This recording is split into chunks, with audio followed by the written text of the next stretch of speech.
Bapak dan Mama, saudara dan saudari umat beriman yang terkasih, selamat sore, selamat malam, selamat berjumpa lagi dalam permenungan kita sore malam hari ini untuk hari Senin besok tanggal 28 Februari 2022, pekan ke-8 masa biasa tahun C. Mari kita mengawali permenungan kita dengan berdoa dalam nama Bapa dan Putra dan Roh Kudus. Amin. Ya Allah yang kekal dan kuasa, kini kami mau mendengarkan dan merenungkan firman-Mu. Tanamkanlah dalam-dalam hukum-hukum-Mu di dalam lubuk hati kami.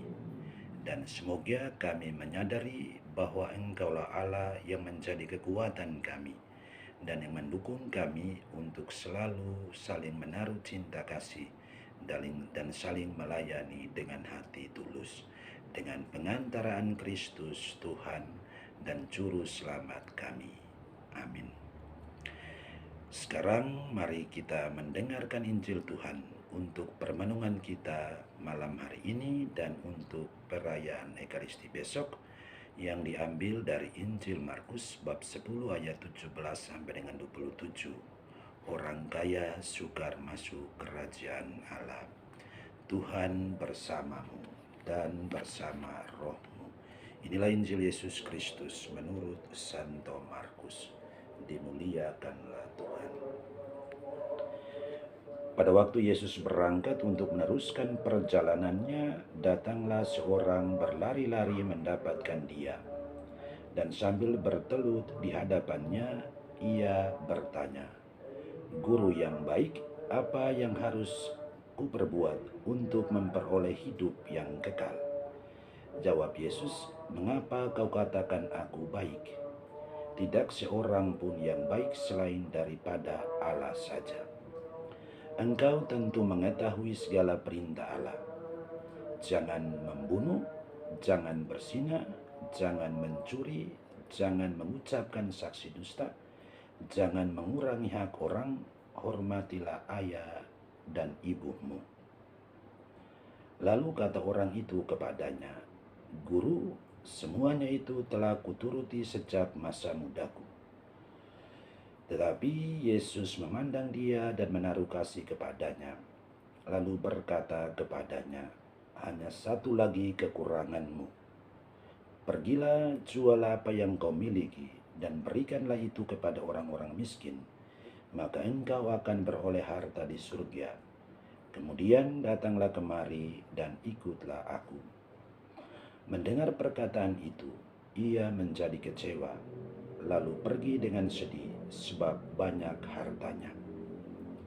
Lalu Yesus memandang murid-muridnya di sekelilingnya dan berkata kepada mereka, "Alangkah sukarnya orang yang beruang masuk ke dalam kerajaan Allah." Murid-muridnya tercengang mendengar perkataannya itu. Tetapi Yesus menyambung lagi, "Anak-anakku, alangkah sukarnya masuk ke dalam kerajaan Allah. Lebih mudah seekor unta melewati lubang jarum daripada seorang kaya masuk ke dalam kerajaan Allah." Mereka makin gempar dan berkata seorang kepada yang lain, "Jika demikian, siapakah yang diselamatkan?"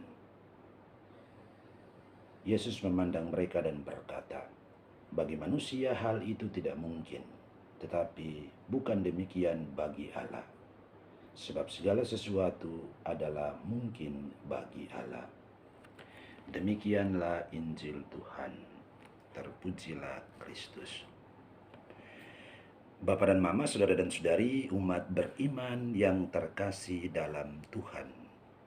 Perikop Injil Markus yang baru saja kita dengar berkisah tentang seorang muda dan kaya yang datang menemui Yesus dengan berlari dan kemudian bertelut atau berlutut serta bertanya kepada Yesus, "Guru yang baik, apa yang harus kuperbuat untuk memperoleh hidup yang kekal?" Orang kaya itu menganggap bahwa berbuat baik adalah kunci untuk memperoleh hidup yang kekal. Dan orang kaya itu pun yakin bahwa Yesus adalah orang yang baik. Maka dia meminta kepada Yesus untuk memberitahukan kepadanya tentang apa yang harus dia buat untuk memperoleh hidup yang kekal. Yesus tidak langsung menjawab pertanyaan orang muda yang kaya itu, melainkan balik bertanya kepadanya dan memberikan sebuah pernyataan. Mengapa kau katakan aku baik? Tak seorang pun yang baik selain Allah. Yesus berkata seperti itu untuk membangkitkan iman orang muda yang kaya itu akan identitas Yesus yang sebenarnya atau yang sesungguhnya. Baik yang dimaksudkan Yesus di sini adalah keadaan seseorang yang tidak berdosa. Oleh karena itu, kalau orang muda yang kaya itu menyebut Yesus sebagai guru yang baik, berarti ia mengakui Yesus sebagai orang yang tidak berdosa dan suci, sehingga layak untuk dimintai pendapat. Dan ia datang kepada Yesus untuk meminta petunjuk bagaimana caranya atau apa yang harus ia buat untuk memperoleh kehidupan yang kekal. Yesus lalu memberitahukan kepadanya apa saja yang harus dia perbuat untuk memperoleh hidup yang kekal dengan berkata, "Engkau tentunya mengetahui segala perintah Allah. Jangan membunuh, jangan berzina, jangan mencuri, jangan bersaksi dusta, jangan mengurangi hak orang lain. Hormatilah ayahmu dan ibumu." Orang muda yang kaya itu kemudian berkata kepada Yesus, "Guru, semua itu telah kuturuti sejak masa mudaku." Dengan berkata seperti itu, orang muda itu pun yakin bahwa ia layak untuk memperoleh kehidupan yang kekal. Namun Yesus mungkin mau menguji sejauh mana imannya akan Yesus. Maka Yesus lalu berkata lagi kepadanya, "Hanya satu lagi kekuranganmu. Pergilah, jualah apa yang kau miliki, dan berikanlah itu kepada orang-orang miskin. Maka engkau akan beroleh harta di surga. Kemudian datanglah kemari dan ikutlah aku." Namun orang muda yang kaya itu menjadi kecewa dan pergi dengan sedih karena hartanya banyak.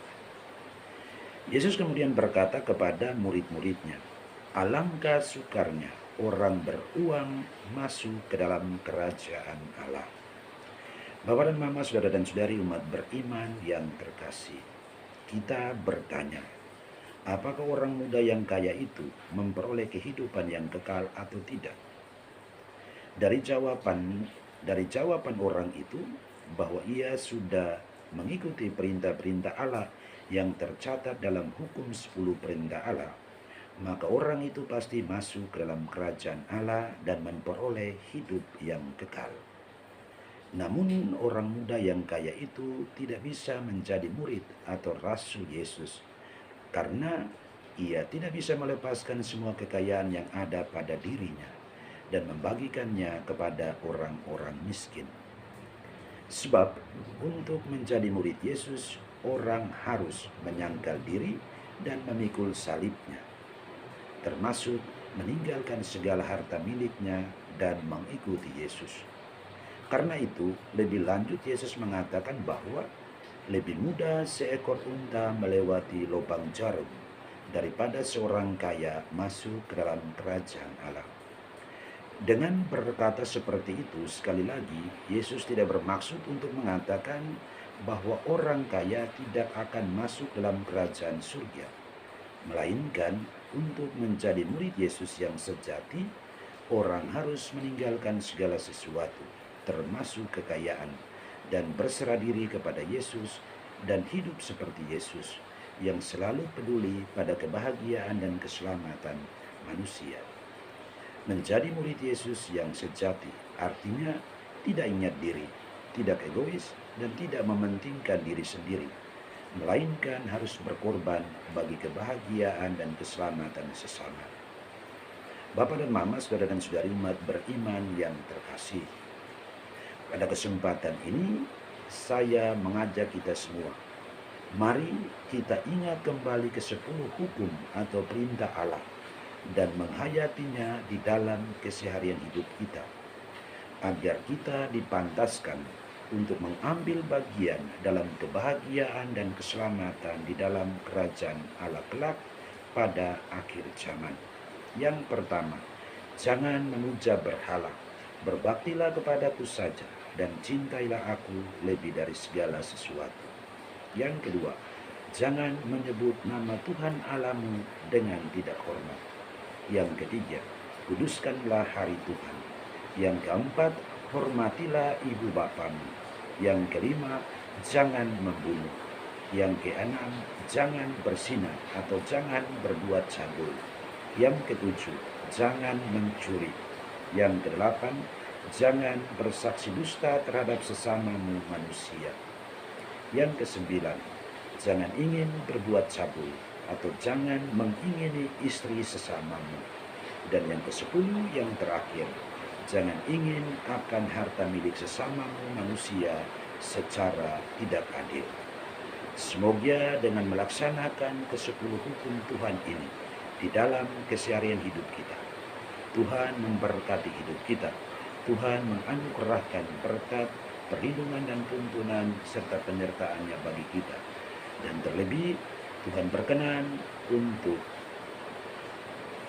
selalu menjaga, melindungi dan menuntun kita, dan pada saatnya nanti nama kita tercatat di surga dan kita semua diperkenankan Tuhan untuk menikmati kebahagiaan kekal bersama para kudus dan bersama Allah sendiri di dalam kerajaan surga. Tuhan memberkati kita semua dengan berkat-berkat-Nya. Amin. Tuhan bersamamu dan bersama rohmu. Semoga kita sekalian, hidup dan pekerjaan kita setiap hari, mereka semua yang kita doakan dan mengharapkan bantuan doa-doa kita, mereka semua yang kita kasihi dan mengasihi kita di mana saja berada, semua kegembiraan, harapan, kecemasan, kekhawatiran dan kesehatan kita masing-masing dilindungi, dibimbing dan diberkati oleh berkat Allah yang Maha Kuasa, Bapa dan Putra dan Roh Kudus. Amin. Selamat malam, selamat beristirahat. Tuhan memberkati kita. Amin.